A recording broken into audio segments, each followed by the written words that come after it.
Welcome to student study point. मैं Afroz sir और आपका ये प्रकाश के प्रवर्तन का दूसरा वीडियो है। आप अगर पिछली वीडियो नहीं देखें तो जाकर देख लीजिए।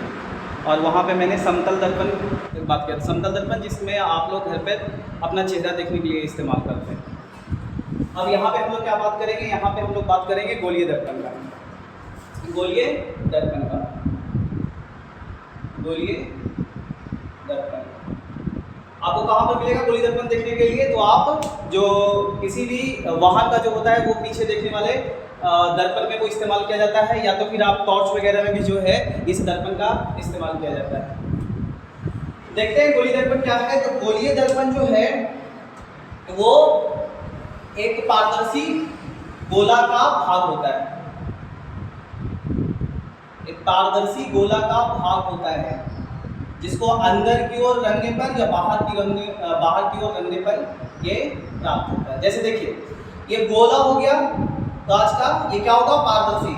बताया तो पारदर्शी जो होता है उससे प्रकाश पार कर जाता है। अब इसको ये गोला है, ये गोला है तो इसमें वक्ता केंद्र भी होगा, इसमें एक केंद्र होगा जिसको वक्ता केंद्र कहेंगे, और इसमें क्या होगा? त्रिज्या भी होगा। तो ये कैसे दर्पण बनेगा? अब इसको हम दो भाग में बांट देते हैं। अगर दो भाग में इसको हम काट देते हैं इस तरीके से, तो केंद्र तो रहेगा, क्योंकि जो चीज वक्र है वो उसमें क्या होगा? केंद्र रहेगा। तो इसको हम दो भाग में अगर बांट देते हैं तो ये इसका सेंटर हो गया। अब इसको अगर हम बाहर की ओर रंगते हैं, इसको हम अगर बाहर की ओर रंगते हैं तो इसका जो प्रवर्तक सतह है, यानी आप इधर से प्रकाश पड़ेगा तो इधर लौटेगा, तो यहाँ पर क्या है? इसके अंदर की ओर धंसा हुआ रहता है और इसको अवतल दर्पण कहते हैं। तो आपसे पूछा जाए कि ये गोलीय दर्पण क्या होता है, तो गोलीय दर्पण एक खोखला गोला का भाग होता है, और ये आपका हो गया अवतल दर्पण। अच्छा, जब इसको आप क्या करिए, अंदर की ओर इधर से इस तरह से इसको रंगिए, इसमें बाहर की ओर रंगे थे और इसमें अंदर की ओर रंगिए, तो यहाँ पे क्या देख रहे हैं आप कि इसका प्रवर्तक सतह जो है वो बाहर की ओर उठा हुआ है, और इसको उत्तल दर्पण कहते हैं। इसको क्या कहते हैं? उत्तल दर्पण कहते हैं। ठीक है। तो जो गाड़ी में लगा हुआ रहता है, वो वाहन में जो लगा हुआ रहता है वो दर्पण, वो क्या होता है? पीछे देखने में वो आपका उत्तल रहेगा। उसको देखिए बाहर की ओर क्या रहता है? उभरा हुआ रहता है। और जो गाड़ी के हेडलाइट वगैरह में लगा हुआ रहता है वो अंदर की ओर धंसा हुआ रहता है। तो दर्पण दो तरह के होते हैं। अगर अवतल दर्पण की बात किया जाए तो ये बाहर से लगा हुआ रहता है, इसका प्रवर्तक सतह अंदर की ओर धंसा हुआ रहता है, इसका प्रवर्तक सतह बाहर की ओर उभरा हुआ रहता है।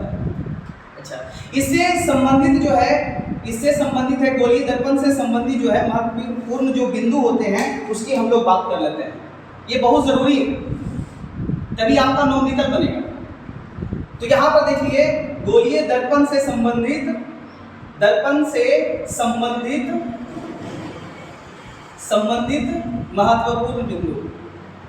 महत्वपूर्ण बिंदु। ठीक है। अच्छा, पहला हो गया आपका क्या? वक्ता त्रिज्या। वक्ता त्रिज्या क्या हो गया?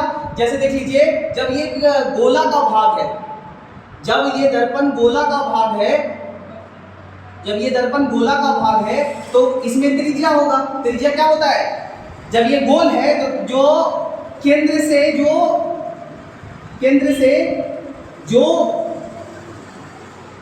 जो ये वृत्त होता है, वृत्त जैसा गोल है, तो यहाँ पर जो मिलाने वाली जो होता है वो वृत्त से जो मिलाते हैं इसको हम लोग क्या करते हैं? इसको हम लोग त्रिज्या कहते हैं। गोल है और सेंटर से जो बिंदु जाएगा यहाँ पर मिलेगा वक्रता केंद्र से, तो इसको हम लोग क्या कहेंगे? जैसे मान लिया सी, यहाँ पर कोई बिंदु ए ले लेते हैं या फिर पी ले लेते हैं, तो यहाँ से सी पी क्या हो गया?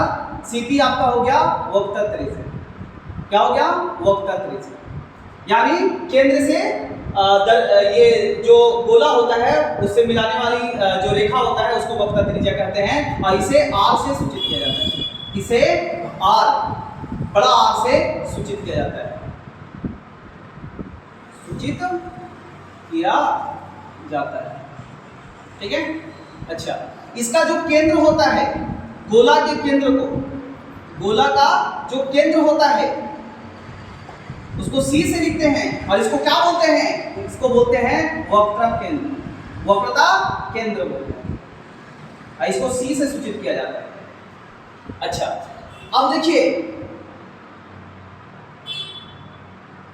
ये दर्पण है, तो दर्पण के मध्य बिंदु को क्या कहेंगे, उसको P से लिखेंगे, और P को क्या बोलेंगे, P को ध्रुव कहा जाता है। और ये क्या होता है, ये दर्पण का मध्य बिंदु होता है, दर्पण का मध्य बिंदु होता है, और इसको P से लिखते हैं। और P से इसका वक्ता त्रिज्या, वक्ता केंद्र होगा, तो P से वक्ता केंद्र को मिलाने वाली रेखा को हम लोग क्या कहेंगे, PC को हम लोग कहेंगे, क्या कहेंगे, इसको हम लोग मुख्य अक्ष कहेंगे, मुख्य अक्ष कहेंगे।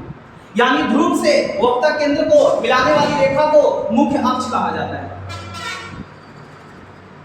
आप जब भी वीडियो को देखें तो कॉपी और कलम लेकर रखें और उसका नोट्स बनाएं, और जो बोलते हैं उसको लिखा करें। तो P से C को मिलाने वाली रेखा को हम लोग क्या करते हैं, उसको हम लोग मुख्य अक्ष कहते हैं। अब देखिए मुख्य फोकस की अगर बात किया जाए, मुख्य फोकस, मुख्य फोकस देख लीजिए, अगर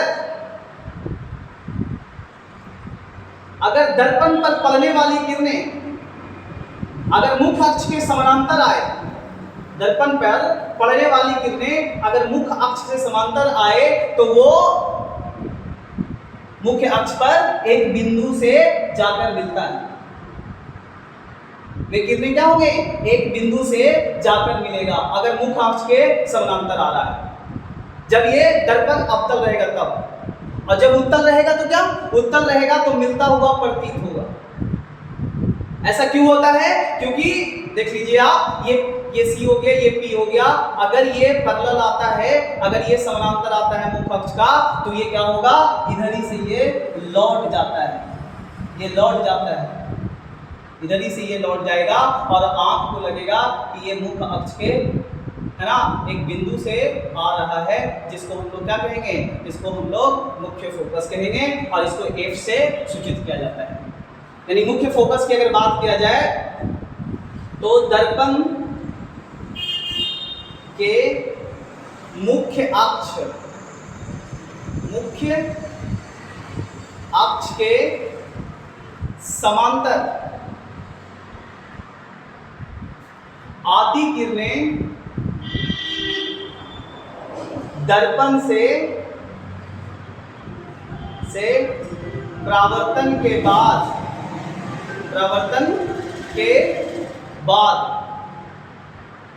अवतल दर्पण में मुख्य अक्ष के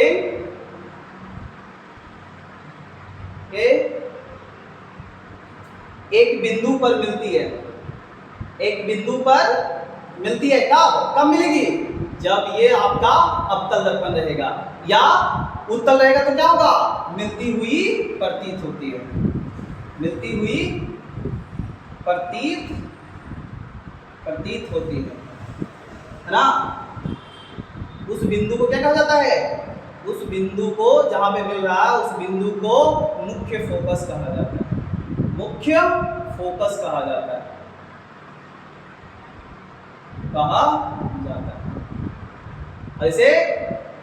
इसे कैपिटल लेटर से सूचित किया जाता है, बड़ा F अक्षर से सूचित किया जाता है,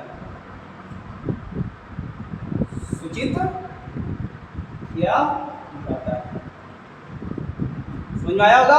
अच्छा, इसको हम लोग मुख्य फोकस को हम लोग कैलकुलेट भी कर सकते हैं। कैसे कैलकुलेट करिएगा, तो क्या करिए कि अवतल दर्पण को सूर्य के सामने रख दीजिए, और सूर्य के सामने आप रखिएगा, तो यहां से क्या होगा, यहां से इसके समांतर किरणें पड़ेगी, तो पड़ने के बाद जब ये परिवर्तित होगा तो एक बिंदु पर मिलेगा, तो एक स्क्रीन या फिर कागज को आप इधर खिसकाते जाइए, ठीक है।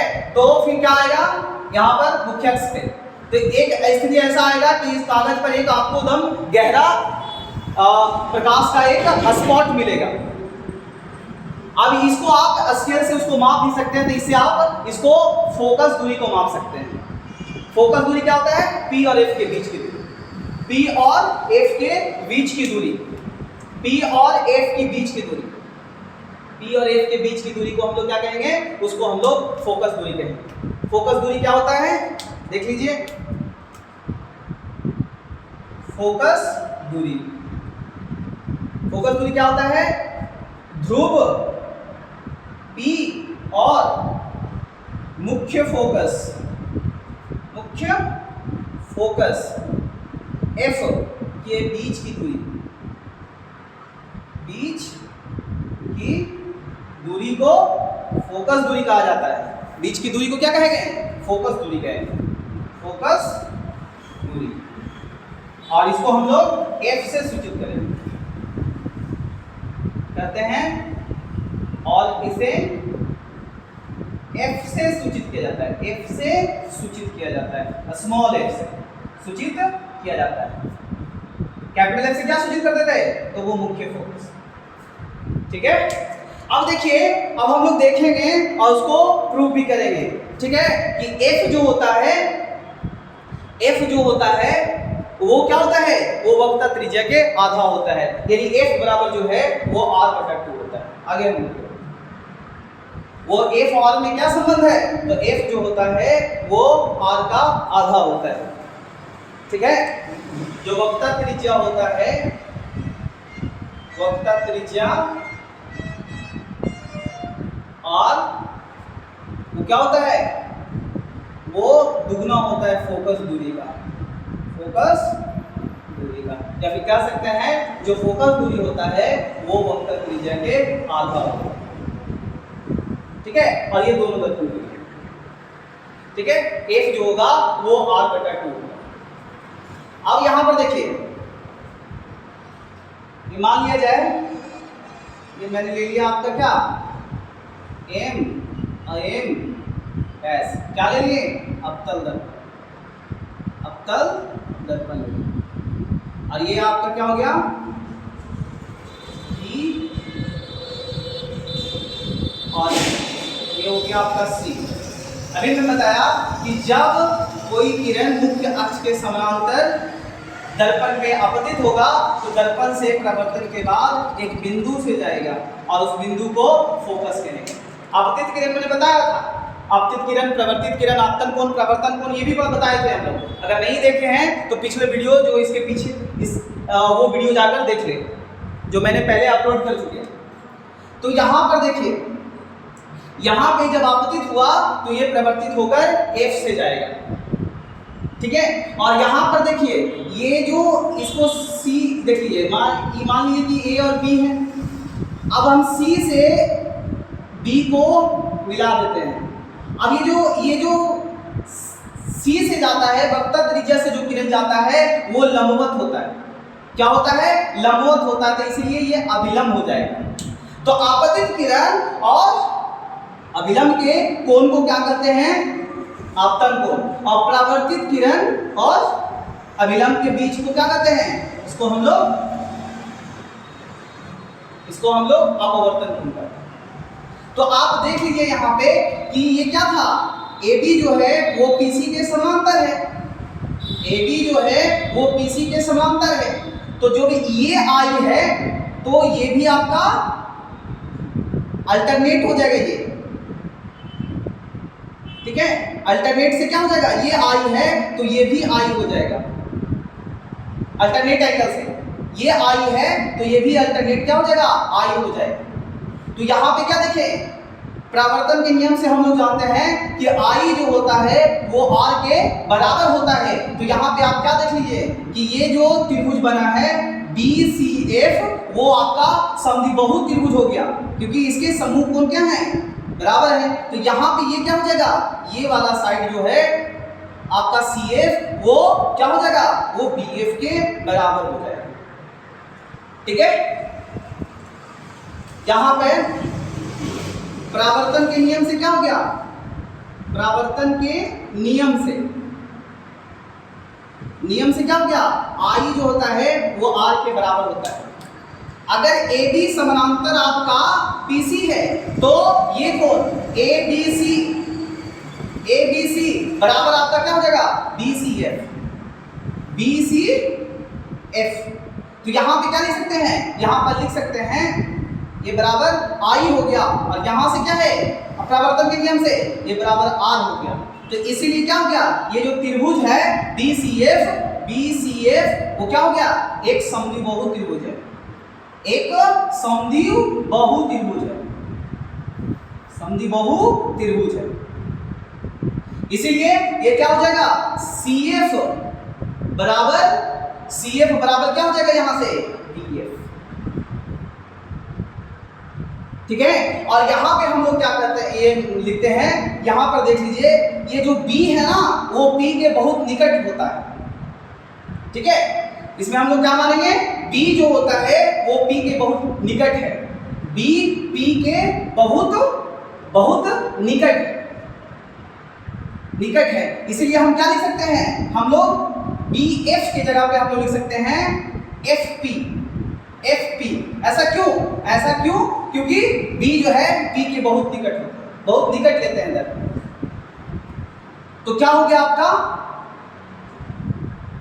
अब देख लीजिए CF बराबर हो गया आपका PF, तो लिख सकते हैं कि जो आपका ये CP हो गया वो क्या है, ट्वाइस ऑफ PF हो गया, दुगना हो गया PF का। या फिर आप लिख सकते हैं PF बराबर CP का आधा, यानी क्या PF क्या है आपका फोकस दूरी और CP क्या है R/2। ये आपका क्या हो गया, सिद्ध हो गया। ठीक है, आगे हम लोग और दर्पण से संबंधित तथ्यों को जानेंगे। आज के लिए बस इतना ही, धन्यवाद। वीडियो को रेगुलर वॉच करें और कमेंट करें और लाइक या सब्सक्राइब करें अगर पसंद आ रही है तो।